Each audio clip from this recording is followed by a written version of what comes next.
All right, everybody. It is sim time. It's Nagy on Sports time. Very excited to bring this one to you. Absolutely huge NFC game here for Week 3, and it rightfully so was voted on by you, the awesome fans of Nagy on Sports. So we will be bringing you this one live here today. Excited to bring it to you. Phil Nagy and Kit Nagy joining you. Kit, how are we doing today? Oh, I'm doing great. Very excited for this matchup. Two 2-0 teams coming into this game.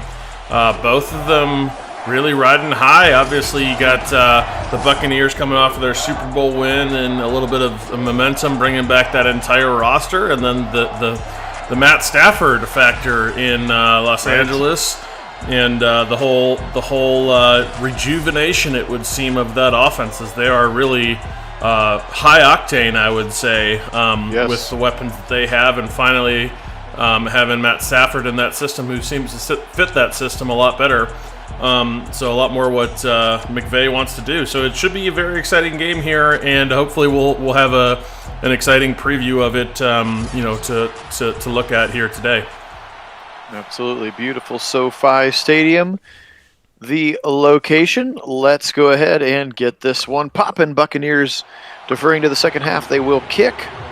Welcome in, James. Welcome in, Troy.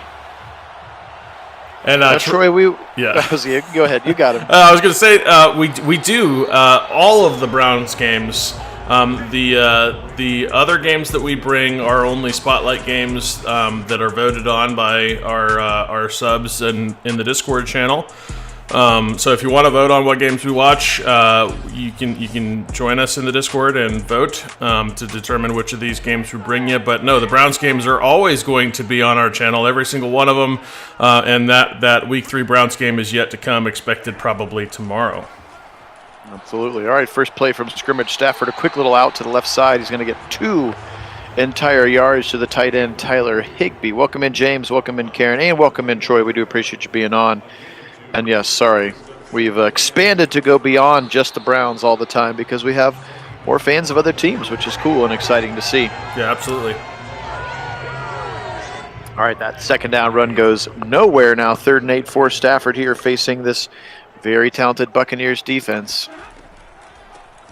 He's going to do a little delayed handoff up the middle. Sony Michel, and he's going to be near a first down. Actually, a pretty decent run there on 3rd and long. He will, unfortunately, though, be short. Devin White, the all-everything middle linebacker, makes the tackle. Really high snap here.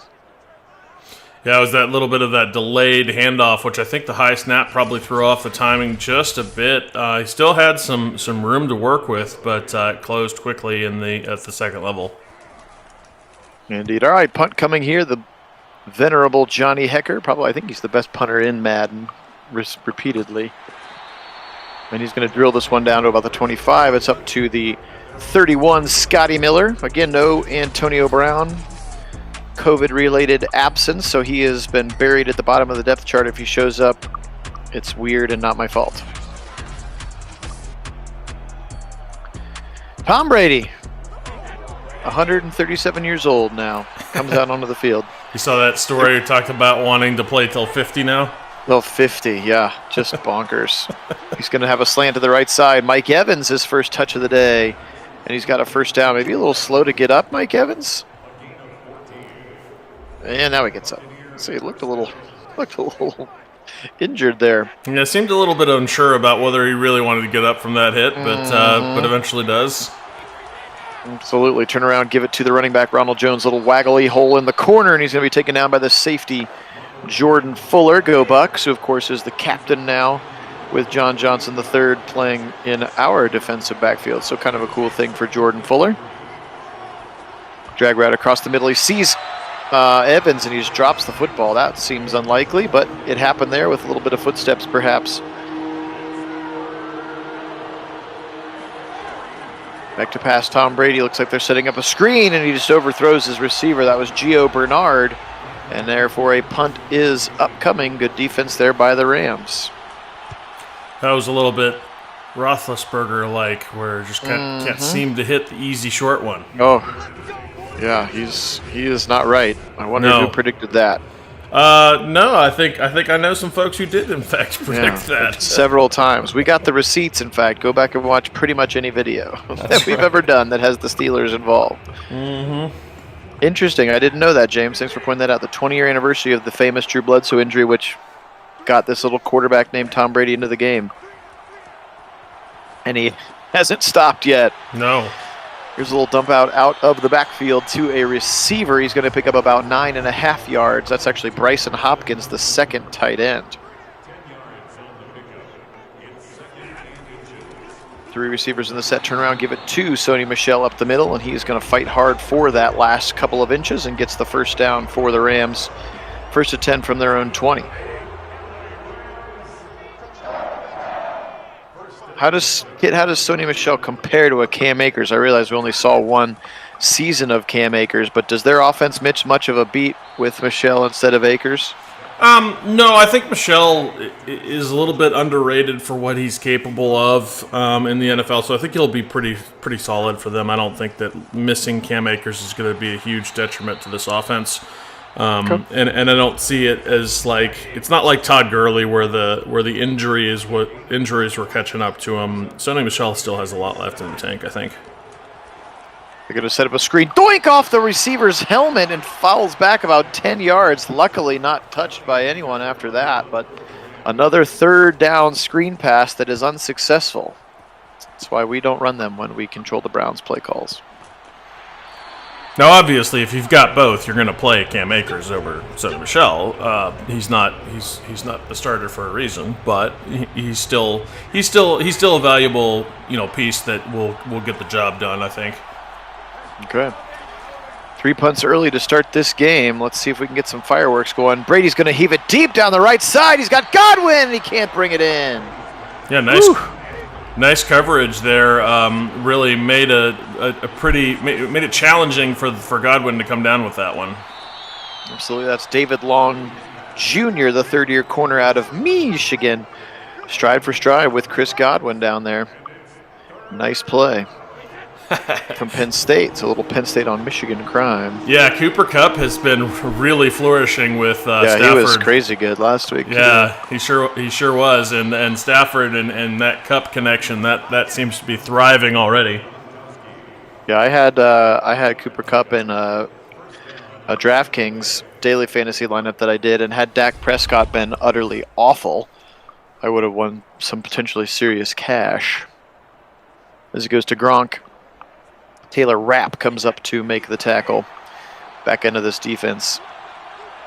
Safety out of USC, Taylor Rapp. Washington. I was going to say Washington. USC. Then he went to Washington. And to the right side, and it's picked off. No, I don't think he got his feet in. It was caught by the defender, Taylor Rapp, right on cue, but I think he couldn't get his feet in. Yeah, momentum carried him out. Feet came down out of bounds, but very nice play from Rapp. Watch out for Aaron Donald. There he is. He's going to sack Tom Brady back all the way to the 29th. Third and 23. Easy for me to say. Kupp coming here. And don't give up on that block when you got 99 in front of you. Yeah, no, you can't really afford to. So many offensive schemes are really having to find a way to deal with 99. You chip him on the inside with the running back. Do you double team him, shift protections his way? I mean, he's just that dangerous. They double team him on that one, but it will not matter. The screen pass. Oh, no, actually we're going to get a roughing the passer on Justin Hollins, the defensive end. Oh, my.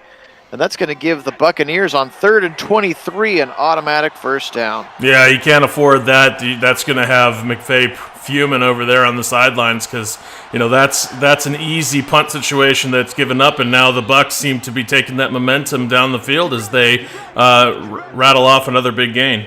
Absolutely. Tyler Johnson, second-year player out of Minnesota. He and Rashad Bateman were two of made Minnesota's receiving corps incredible 2 seasons ago, of course. And we're getting an extended look at Sean McVay for some reason. Maybe he's a little unhappy about that drag route. Very effective there. Nice move by Tyler Johnson. Get some yards after the catch. Back to pass again. Brady looking. Left side. Fires it. He's got his receiver across the middle. It's Gronk. He's going to be thrown out at the 28. Short gain, maybe 6 on the play, 2nd and 4. Yeah, it's weird seeing Ramsey in 5, but he makes a nice break on the ball there to come up with a tackle in space. Here it is. Gronk again, parking himself right in the middle of a soft spot in the zone. Easy pitch, easy catch, first down at the 20-yard line.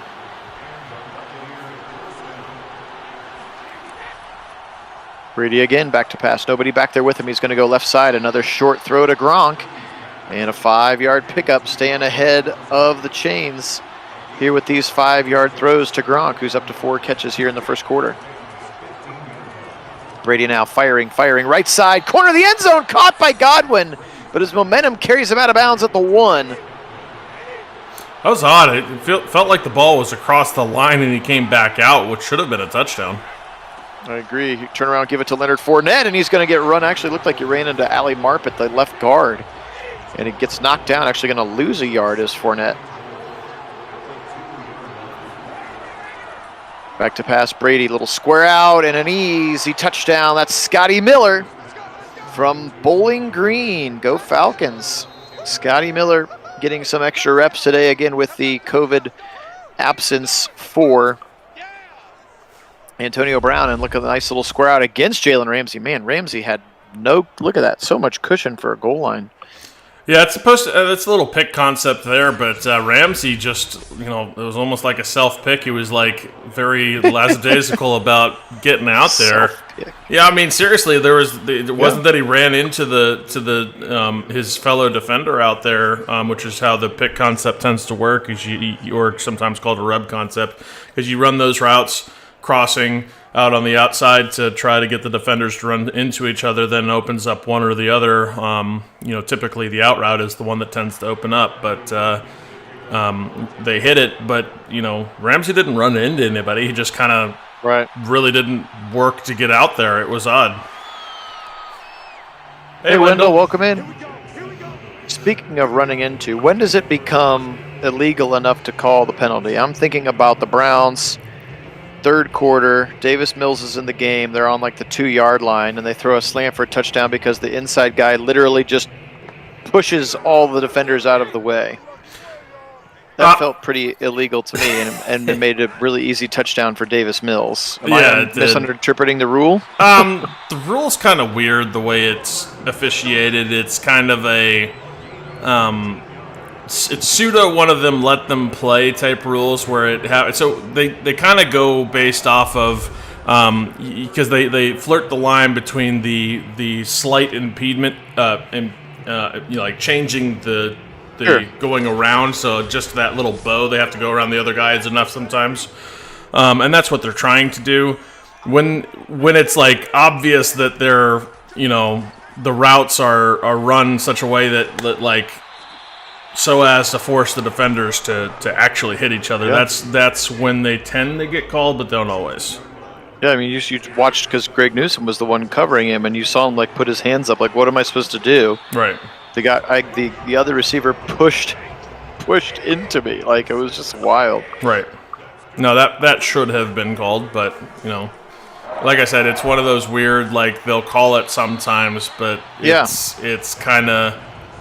It's kind of that's when you start to buy into the conspiracy theories that the networks are like, got to keep it close, so people will watch the game. Yep. Wendell, we're excited. Beckham. It sounded like week 3 was maybe that had been the goal all off season, so it feels maybe a little reactionary to Jarvis being out for at least 3 weeks. But I think this was kind of always the plan, and clearly they don't play the same position on the field. So no. But we're very excited to have him, and I'm sure that'll be included in Kit's keys to the game. Yeah, absolutely. And he should be a spark plug for this offense in many regards. I mean, he is, especially now that Baker has fully settled into this offense, you give him a weapon like that to have as a target in his read structure. Look out. It could be really entertaining at times. Absolutely. All right, so Stafford's going to throw it out of bounds on a 3rd and 3, and then Hecker actually kind of shanks the punt. So really good field position for Tom Brady, who does happen to be in the zone to start this drive as well. He's going to go with a little levels concept across the middle. He's got Godwin up to the 36 for a gain of 8.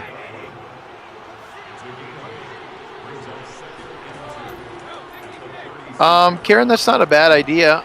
It just depends on how much extracurricular junk at work that I have. But yes, I usually try to vote for teams that we don't see a lot. And it's early in the year, but yeah, if we see the Rams 3 more times, maybe we can pick another team, or I can just do another one if there's no meetings during the lunch schedule and things of that nature. But I appreciate that feedback. 1st and 10. Just oodles of time for Tom Brady. He's going to fire right side on the sideline, and he's caught, but did he get his toes in? He did not. Incomplete pass. What a catch, though, on the sideline. I think that was Scotty Miller again.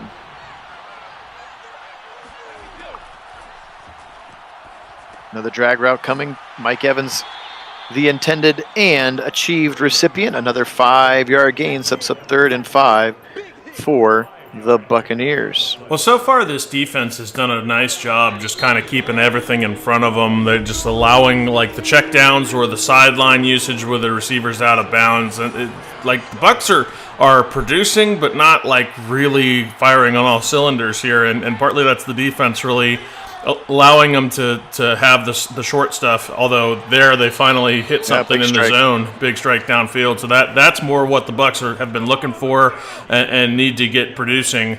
But the defense had been keeping everything in front of it up to this point. He fires it across the middle. See, look at Leonard Floyd, 54. He's a pass rushing linebacker all the way back in coverage. I'd pick on that matchup too if I were Matt Stafford. Wendell, do you mean casino free like we're playing with house money? The fact that everybody's tied in the division so we control our own destiny and you don't think we need to worry about the division teams? Is that what you mean by that comment? 2nd and 9 for Tom Brady and the Buccaneers. Here's a give to Ronald Jones, left side. Oh, big stiff arm right into the grill. Not going to want to put that one on tape. Terrell Burgess, the safety, took one right in the chops.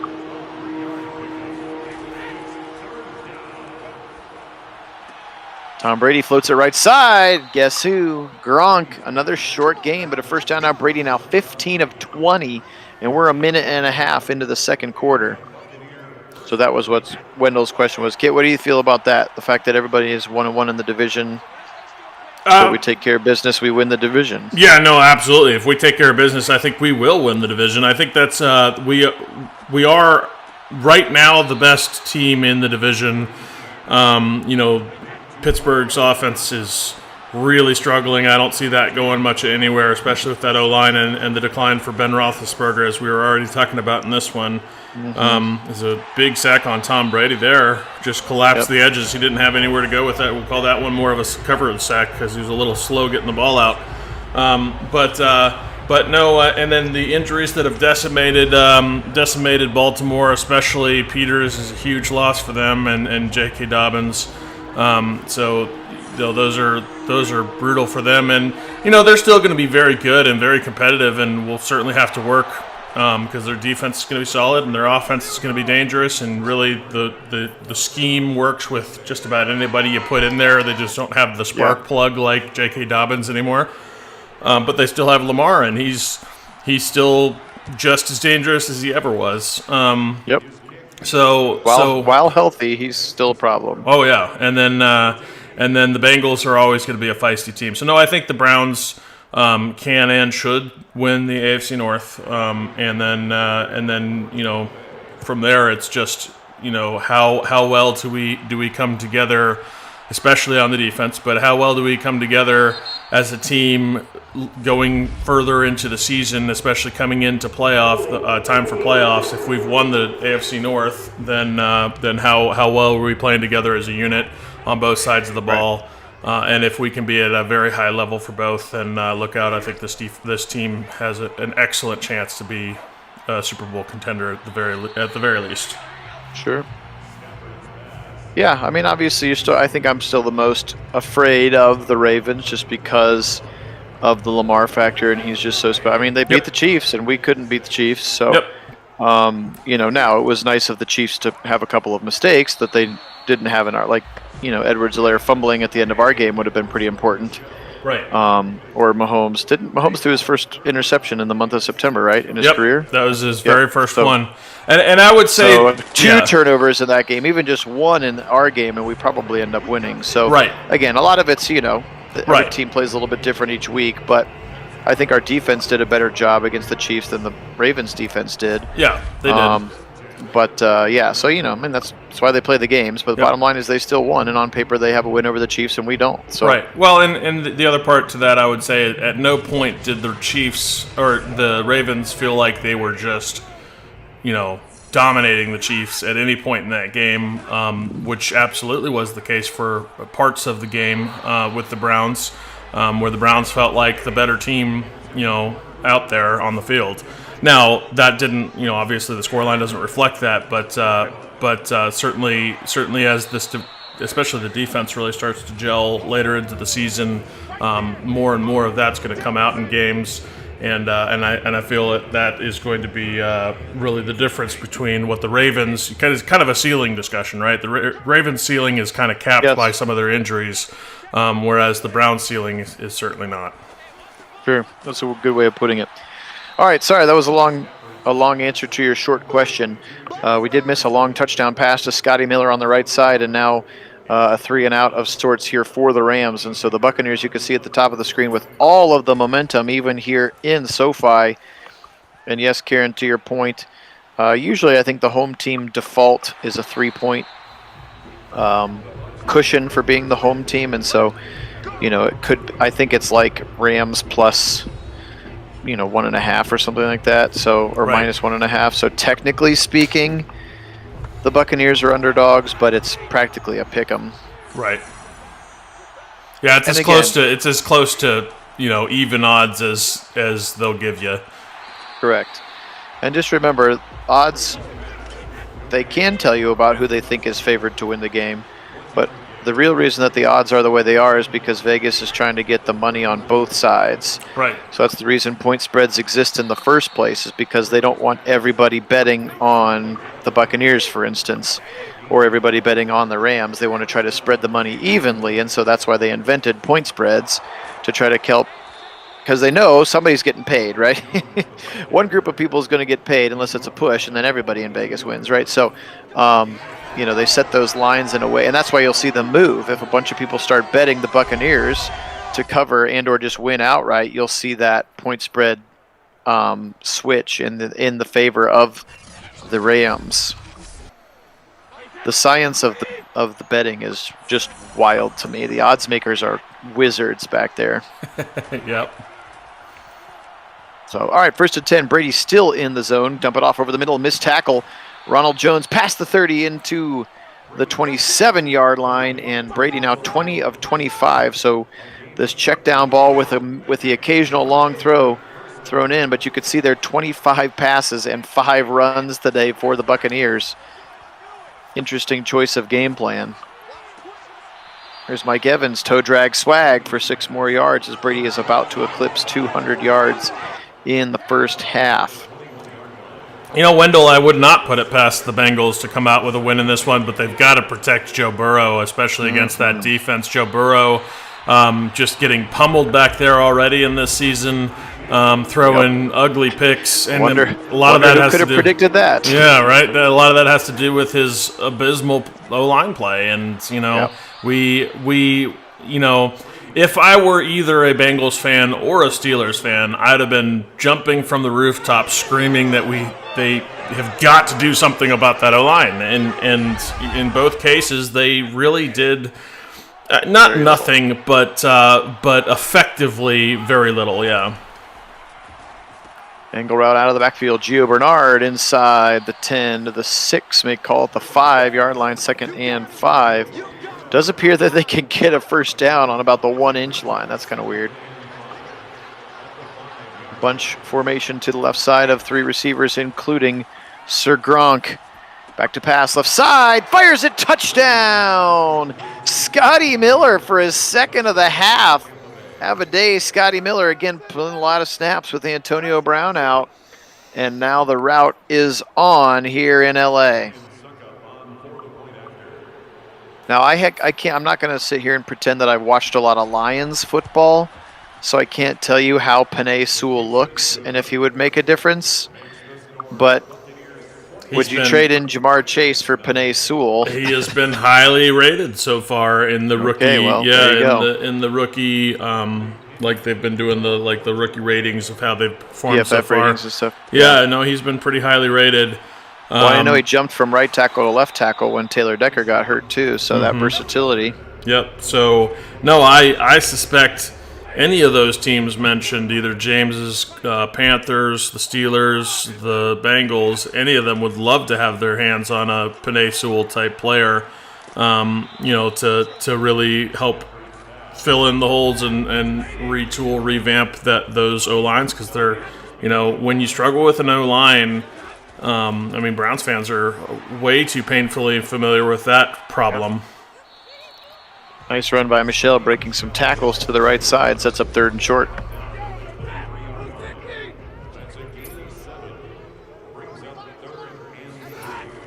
Third and 3, turn around, give it to him again. Up the middle, he's going to get smacked down, but first down yardage is achieved prior to getting smacked down by Devin White. First down, Rams. Their first sort of sustained, decent drive here with a couple of first downs in a row on the drive. And yeah, James, I would certainly put the Steelers in that conversation also with the Bengals and the Panthers for really struggling O-lines so far. But that's you're right. I mean, the Bengals O-line is downright woeful, arguably the worst in the NFL right now. Yep. Another throw from Stafford. It's caught for a short gain. Another first down as we click down towards the 2-minute warning here at Nagy on Sports. Phil Nagy and Kit Nagy joining you. Full NFL Sims, all the Browns games, plus one AFC and NFC game of the week as voted on by you, the faithful subscribers and fans. And you can vote on those via our Discord channel. And there is an invite link in the description of this and every single one of our videos. We do appreciate it very, very much. You guys are the best. Oh, that stinks, James. I'm sorry to hear that. Yeah, that is tough. Dump it off right side, and it's going to be dropped and dangerous. Could have been a fumble there. That ball almost went horizontally. So 3rd and 7. Stafford needs to make a big time play here. He fires it deep right side. He's got his man, Robert Woods, down to the 36. How about that for a strike? And a first down, Rams. Yeah, beautiful strike indeed. And realistically, that's what they need. They need to be stretching this field, taking advantage of Matt Stafford's big arm. I mean, he's got it. They've got to hit it. Tony Michel, takes a big shot there. Antoine Winfield Jr. gives him a real rocket shot to the chest, but he holds on to the football, and a timeout now is called by the Rams. 1:01 on the clock there at the 32, heading into the end zone. Yeah, that's not much of a limb there, Wendell. Ohio State as the have versus Akron, the definite have-not in that scenario is it would be insane to think that Akron has a chance. Well, yeah. I mean, they need it. They need to pistol whip somebody. Akron is not a good team. And if they struggle against them, there's going to be some very, very big questions to be answered by some very, very big people. Well, I think there already are very big questions to be answered for Ohio State. This field goal is going to be just short. Especially for the defense. The defense really not what it has been in the past. It is obvious that they are lacking in a few vital areas, especially starting with the run, where they just can't seem to stop teams from gashing them. Yeah, set the edge at all. So they've got to do something about that to start with. All right, so he'd missed the field goal. That's going to give Tom Brady plenty of field position here, and he's still got enough arm. Back to pass. Hit as he throws left side, and it's going to go over everyone's head or under everyone's head, which doesn't really work, but that's fine. Now Tom Brady again. He's going to fire a BB over the middle. He's got Godwin second level to the 35, and a timeout call now there into Rams territory. First down, Buccaneers, and if they get a touchdown here, that probably, it could already be over, but that may be it. Yeah, it certainly feels that way. Brady again firing left side. More toe drag swag from Scotty Miller. He's having a whale of a first half, Scotty Miller. Yeah, he sure is.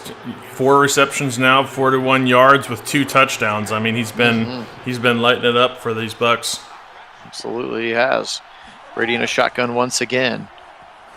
He's got his man on the drag route. Mike Evans got the corner 15, hurdles over a tackle, and he's going to go down at the 11. And then they call timeout once again. Yep, that's planned for tomorrow, Wendell. Browns game planned for tomorrow. Back to pass once again. There are 21 seconds left. Brady firing left side. Gronk is right on the sideline. Look at all the green grass he had. Unfortunately, his momentum took him out of bounds. Otherwise, he probably turns around and walks into the end zone. Yeah, it certainly does. I'm wondering. I mean, we haven't had a lot of opportunities at that, but that was one of the things I was hoping that they had maybe started to fix in this rendition. In general, it's definitely better, but yeah. Right. No, I meant specifically the sideline one where the momentum carrying them out kind of thing where, you'd expect NFL players to be a little bit better about, getting up the field. There it is. Brady, touchdown. Gronk on the other end. 27-0 with 9 seconds left. This is the danger of kicking that long field goal because you gave Brady the ball at about the 45. He took it right down the field.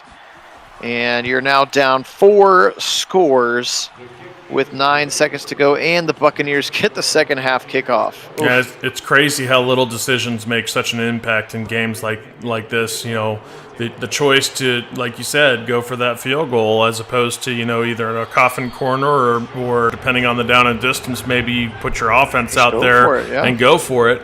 But, you want to make sure you have high odds of making it if you're going for it on offense because that's the same as kicking it, if you don't get it. And not quite as bad because it's not back where the kicker had the ball or the holder had the ball unless you take a sack. But still not great.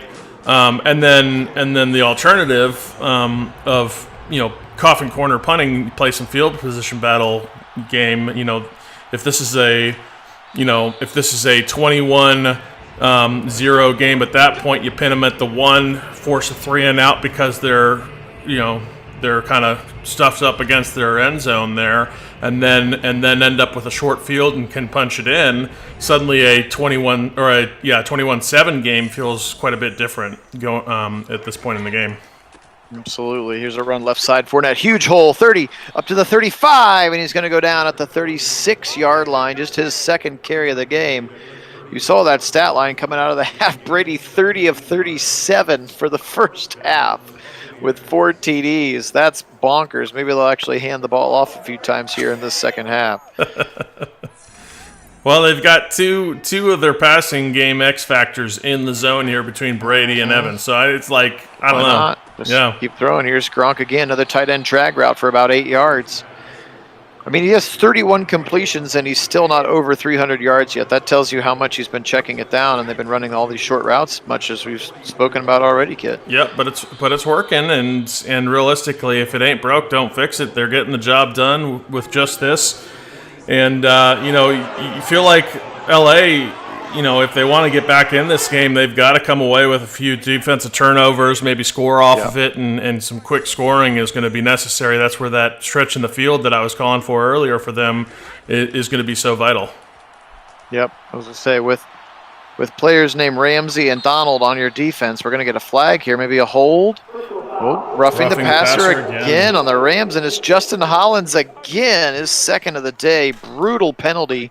They actually decline it and take the result of the catch, which was down to the 11-yard line. Yeah, and McVay is going to be furious at those calls. Those are 2 crucial moment calls. Both of them, so technically they caught the ball anyway, but if the defense had come up with a big play there, that would have negated it, put them way down here in scoring position. And then same thing on the other one where they converted a big third down off of that penalty. Brady threading the needle. Chris Godwin. Let's watch the replay of this one. Looked like it went through about 4 blue jerseys to get to the white one in the back of the end zone. Going to get a good camera angle look at it here. Look at this ball. Seeing eyeball. Look at that. Yeah, that was impressive. That was a very narrow corridor he squeezes it into as it's just closing. It was like, all of that kind of coming together in wake of the ball as the ball passes through. He manages to get it in there to his guy. That's downright impressive, because you got to remember, you got to keep in mind, if you're the quarterback in that position, you got to keep in mind kind of the speeds, trajectories of all of those players at the same time, and still hit your guy with the ball, which is the whole calculus going off in split seconds in your head, trying to figure out how to both avoid the defenders from being able to make a play with their relative speeds, and then get the ball to where it needs to be for your player to make a catch on it. So in a situation like that, you have to really respect what the quarterback is able to do, and that really is true of NFL players. You've seen plays like that, so that the fact that NFL quarterbacks can go in and do stuff like that is just wild. Either that or you get just real darn lucky. But in Tom Brady's case, probably the former. And no, I don't think it is luck, just because of how repetitively guys like Baker Mayfield and Tom Brady and those kind of guys actually can do that kind of stuff. It's not just luck; it's the fact that they are at the peak of their abilities, and being able to see all of that and make the right throw out of that position, time and time again, tells you that it's not just luck. Absolutely, that was fun. You see that little forward kind of little shovel pass from Matt Stafford. That's a new animation. Stafford in trouble, hit as he throws, right side and incomplete. That should have been picked. Yes, Wendell, Kit and I were talking about that a little bit beforehand. I want Justin Fields to have a good game, but I also want the Browns to win handily. So, maybe he gets a garbage time score or something and looks good and doesn't have to give the job back. But for the most part, I hope we give him the Mac Jones or the Zach Wilson treatment that the Patriots gave last week, and then we just kind of confuse him and confuddle him and live to play a better game against somebody else. Right. And yes, James, Deshaun Jackson does wear number 1 for LA.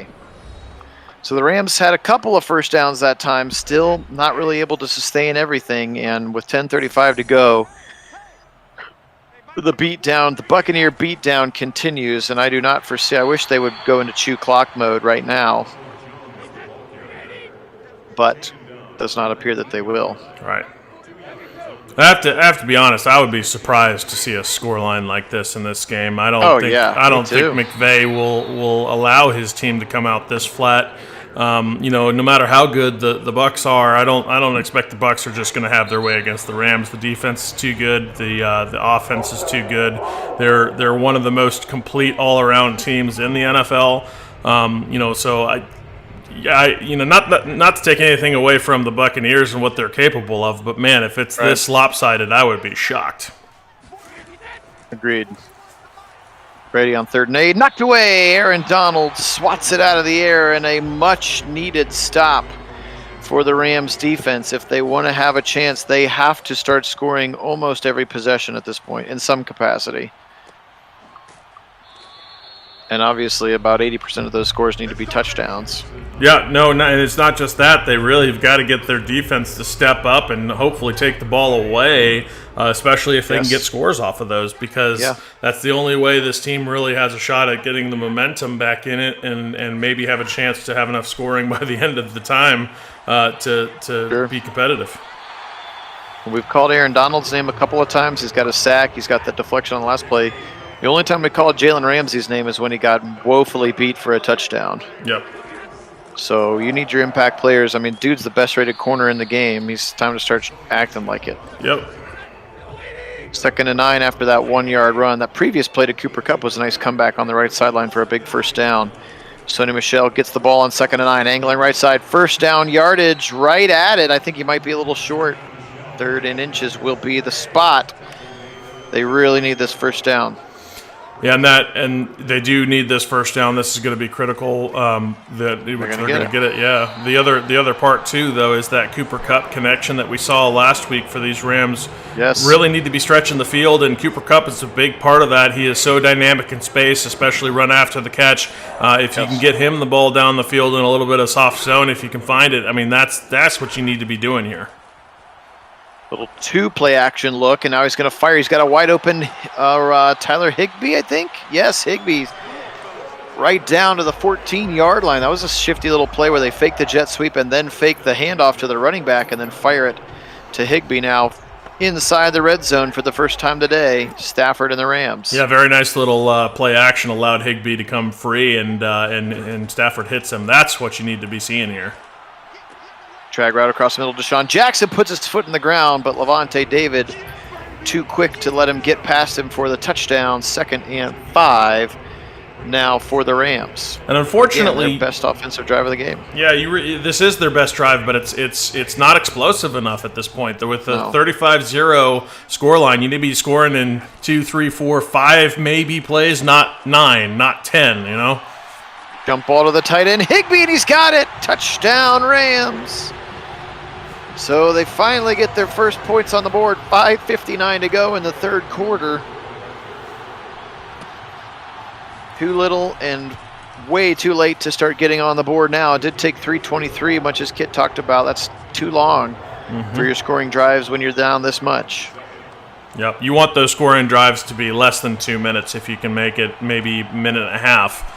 But that it's really that's going to come down to stretching the field. You know, getting Cooper Kupp more involved, getting taking advantage of what the defense is going to give you. But they've got to find something quick, and this defense right now has got to step up. Turn around, give it to Ronald Jones. There's a big hole to the left side. Good tackle in space by Taylor Rapp, and then special guest David Long Jr. 3-yard gain, 2nd and 7. Brady and Evans both still in the zone. I don't know what they have to get out of the zone, but they're both still in the zone. I would imagine a sack on Brady, but I'm not entirely sure. Back to pass on a little play action. He's got Mike Evans on the long dig route, and he's got a first down up to the 36-yard line. Under 5 minutes to go now, third quarter. And still a little slow to get up on that one, too. So it's been maybe he's got a few nagging injuries, although he is in the zone. 1st and 10 now. Tom Brady in a shotgun. And now they're in chew clock mode. So letting the clock all the way down to 8. Fire it right side. 6-yard gain to Giovanni Bernard, who has 5 catches for 16 yards in the game. Yeah, interesting animation. Even though he stepped out of bounds, he kept running like he thought he had, and that was kind of interesting to see. 3rd and 3 upcoming now after a short run of 1 up the middle for Bernard. Brady back to pass, fires it. He's got a wide open receiver again. Does he get the toes in? He does. Scotty Miller. What a game for this kid. Yeah, Scotty Miller, kind of out of nowhere here, is just making himself known. That has been impressive all day, just making plays all over the field. I don't know. I think he might be out. That second foot. I think they should challenge this. Yeah, and they do. They are. I think he only had the 1 foot down. The ball control came as the other one popped up. Just after the other foot popped up. I don't think this is going to work. For Tampa Bay, which means that this would be there you go. Yeah, this would be a 4th and 3 and a punt, which is a big break for this Rams defense. Yes, a huge change of momentum. It was still a great catch by Scotty Miller, but again, you expertly pointed out that second foot came back off the ground as he was establishing possession. So really nice play. Again, he still had a really good game. 5'9", 174 in his 3rd season out of Bowling Green. Scotty Miller. Yeah. I'm sure.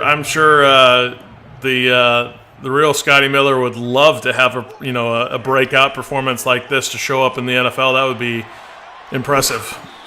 Big time stiff arm there on the corner, but then the safety comes up and chops his legs pretty quickly after that. It's going to end up as a no gain for Sony Michel, even though he looked good on the broken tackle. Fire left side. There's Higbee again. Pushed out of bounds to the 28-yard line. 3rd and short here for the Rams. Oops, somebody jumped a little early. Took right side, maybe right tackle or the right guard. Kind of moved in unison, and Sean McVay not happy with that one. It's interesting that they have offensive jumps, but they don't ever seem to have that neutral zone. Encroachment kind of action going on. I'm not sure how that works. Up the middle, nice delayed handoff on a 3rd and 7. Sony Michel's going to get about 12 for a first down, but once again, the drive just taking too long. Yep. The time for matriculating down the field was a half ago. Yes, indeed. Again, little 4-yard square out to Tyler Higbee. Great, good job. You got 4 more yards. Excuse me, that's Bryson Hopkins, the second tight end, not Higbee. They're built very similarly. Turn around again, give it up the middle. Running back going to be stymied after a gain of 4. Devin White, middle linebacker, on the tackle of Sony Michel. 3rd and 2 as we tick down under a minute to go, third quarter. Rams still down by a boatload. Turn around, now he's going to leave the pocket pressure coming. Watch out, he's going to be sacked. William Goldston, the defensive end, comes in and sacks him back to the 33. 4th and 11 upcoming. And they're just going to punt. Yeah, that's about the last outcome you can afford there in that spot. And actually, I'm not necessarily going to discredit the players on the field. I think that's play calling. That was not the call to have out there on that 3rd and 2. Realistically, you shouldn't have been running it to begin with. Clock is absolutely your is your lifeblood right now, and you got to be striking down the field. Finding ways to get guys open in space quickly and getting the ball out quickly, but pushing it downfield. And that is super vital to this game plan, and they just did not do that at all in that drive. So, no, I think that failure goes squarely on the shoulders of the play caller. Good point, James. Flip of the field, 15 left to play here at Nagy on Sports. Phil Nagy and Kit Nagy joining you. Appreciate everybody being on with us. This is the NFC Game of the Week for Week 3, as voted on by you, the fans. Remember, if you'd like to vote on these games of the week, you can do so via our Discord channel. The invite link is in the description to these and all of our videos. Feel free to hop on that Discord channel with us. We chat all things football and Browns between these sims. An opportunity to check out highlights from some of the best sims. And, of course, to vote on the games of the week that you would like us to call in this capacity.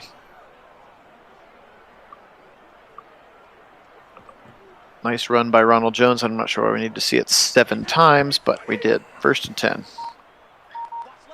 Thankfully in the chew clock mode here. And they're going to give it up the middle to Ronald Jones. He's going to get 3 yards. Yeah, that is kind of nice that they do seem in this version of the game to finally have enabled chew clock much earlier in games, because that's realistic. I mean, teams will go to full-on chew clock mode,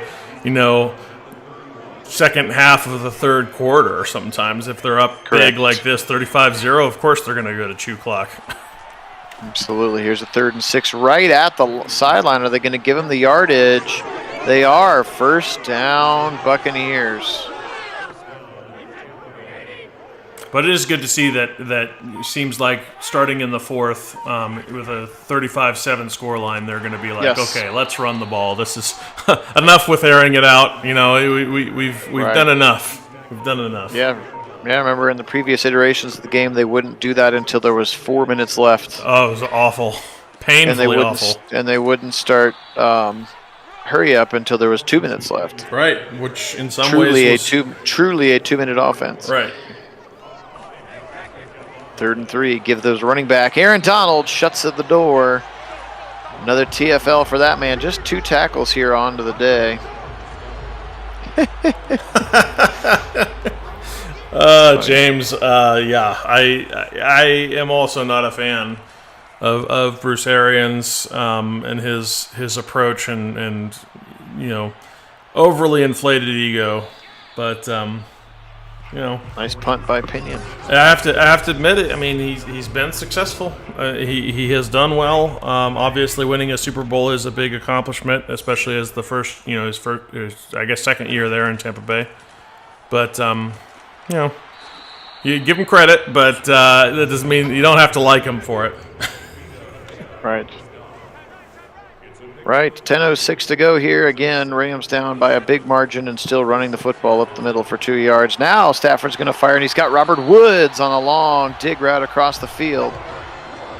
1st down, Rams. Robert Woods with the catch, changing to number 2. this season. Just has 4 catches today, 67 yards for Robert Woods. Make that 5 catches to square out to the left side. Cuts his feet into the ground. First down, yardage gained. 9 minutes on the clock exactly here. Stafford in the shotgun once again. Quick little throw over the middle. Cooper Kupp, I think maybe just his 2nd or 3rd touch of the day for Cooper Kupp. It's his 3rd catch, 26 yards only today for Cooper Kupp.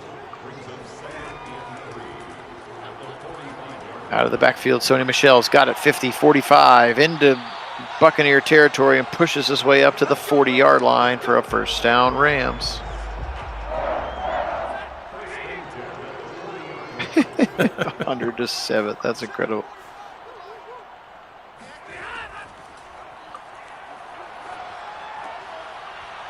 Out route, Tyler Higbee at the sideline. They're going to give him 8, but he does not get out of bounds. 8 catches for Tyler Higbee now on the day. 7:23 and counting. Setting up a screen to the right side. Doink off the back of the offensive lineman's helmet. Incomplete, 3rd and 2. And really, the running back's got to get some separation there from all the O linemen and D linemen in their trenches there, and that gives some room to get the ball in. And that's why they call it a slip screen. You actually want to slip out away from all of that action to give your quarterbacks space to make that throw. And fortunately, not able to do that there. Up the middle again. Now 4th and 2. They're going to go for it. Turn around, give it to the running back. That's Darrell Henderson, and he's going to have the first down. 1st and 10, 6:20 to go in the game. See if they can get the old posterity score here at the end. Another 6-yard dump off to Robert Woods. They're actually going to just give him credit for 5 yards. 2nd down. Stafford in the pocket, and now Shaq Barrett's going to get to him and knock him down. Waiting for things to develop downfield, and they get home. Oh, that was a mistake on Stafford. 15. He went backwards in the pocket. The pocket was open up in the middle. He needed to step up, and I don't think Stafford makes that mistake. He would definitely have climbed that pocket, knowing that the tackles had done their job to take that edge rush around behind him. If he goes forward, they have no chance of making a play. Instead, he goes backwards and takes them right back into the play again, and essentially hands them the sack. Yep. 4th and 1 after a nice 14-yard gain on that slant route to the right side to Cooper Kupp. We are down to about 4 minutes to go in this game. They're on the 15-yard line and driving their way towards the middle. Stafford in trouble, wiggling left, now wiggling right, now smartly throwing it away. 2nd and 10.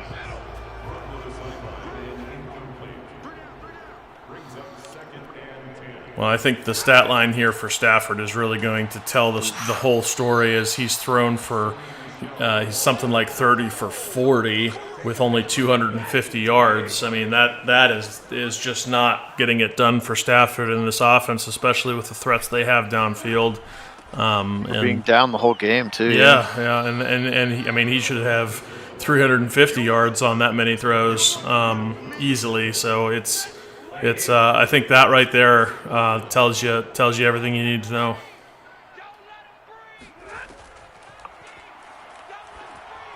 Stafford lofts it up left side, jump ball in the end zone, and Robert Woods comes down with it for a touchdown. That was a wild-looking play. Yeah, it was interesting. The defender just kind of carried through and didn't stick with his man. Well, Woods just kind of stood there, waited for the ball to come to him, and jumped for it. It was kind of odd. See the defender just running past it. He should have been going for the ball. Woods just standing there. I don't know. That was odd. Both feet in bounds. 35-13 with 2:50 to go on the clock. So they get their posterity score after all. 96-yard drive, but it took 7:46. 17-play drive when you're down by 4 scores. Yeah, clearly they've given up on this week. It's about learning something for next week, I guess. It has to be, as they're going to go for an inexplicable onside like that's going to help. But no, no coach calls an onside there. That's just asking for trouble. That's dumb. But no, that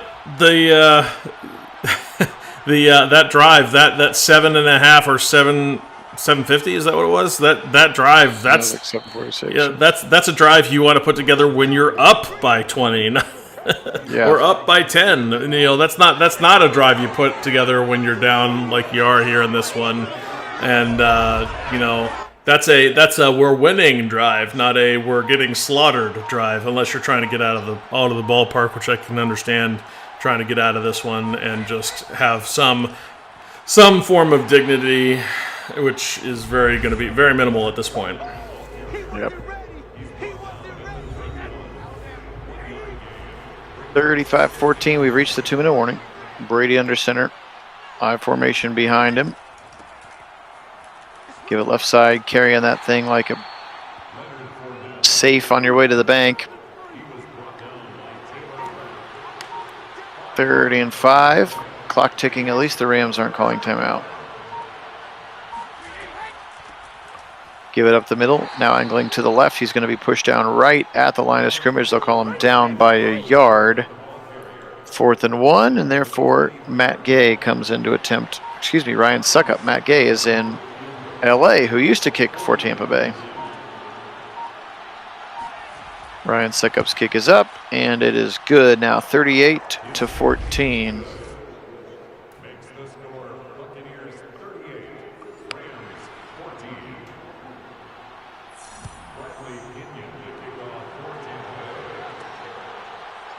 Deshaun Jackson returning the kick, and he's going to get clobbered at about the 18-yard line. 29 seconds to go here.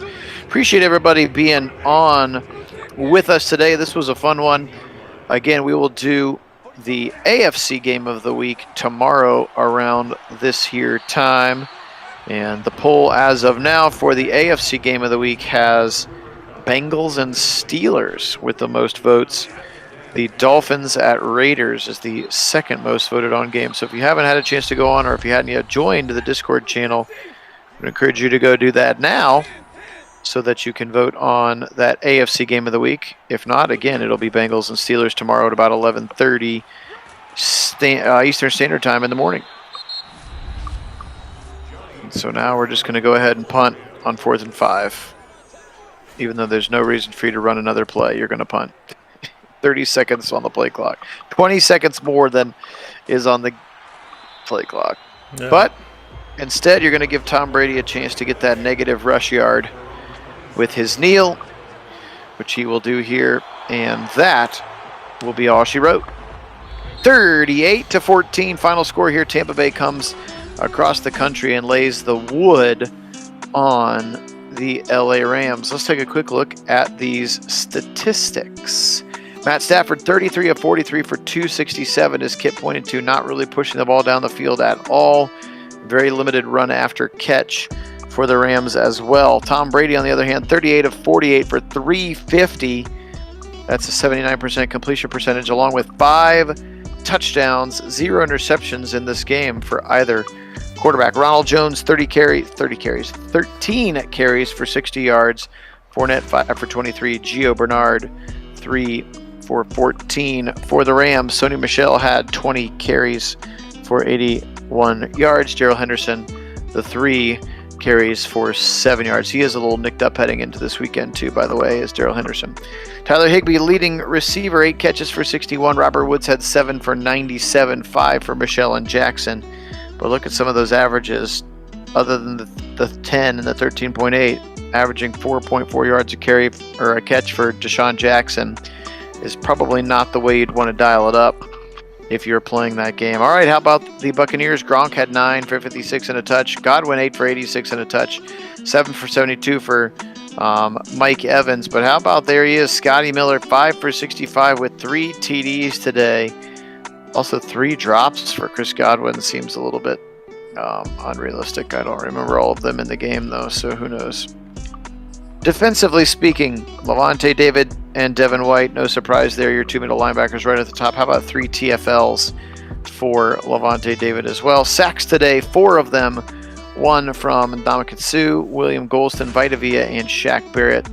And again, we know that there were no interceptions in the game for either team today. Linebacker Kenny Young, third-year player out of UCLA, leading with 11 tackles. Then Taylor Rapp with 9 sacks today. 1 for Aaron Donald that we saw very early, and then a half for Sebastian Joseph Day and Leonard Floyd. And again, no interceptions to speak of. So 38-14 is going to be the final, Kit. Let's wrap this one up. Yeah, so I think we talked a lot about how that game was really decided, in the first half, and not really what you expect game plan wise coming out for the Rams in the second half. If they were going to get back into it, and really didn't take advantage of what they had, opportunities that they had to get back into that game.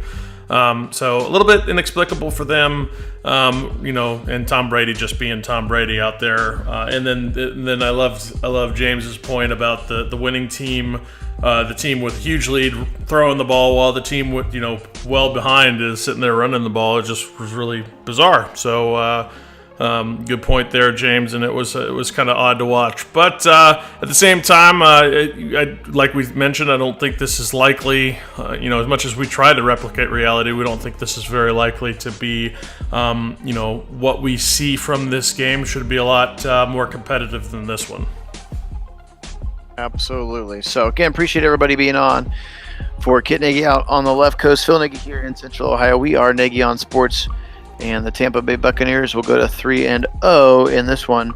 We'll see if that comes to fruition for real this weekend. Stay tuned tomorrow. AFC Game of the Week, as well as a Browns game tomorrow evening in prime time.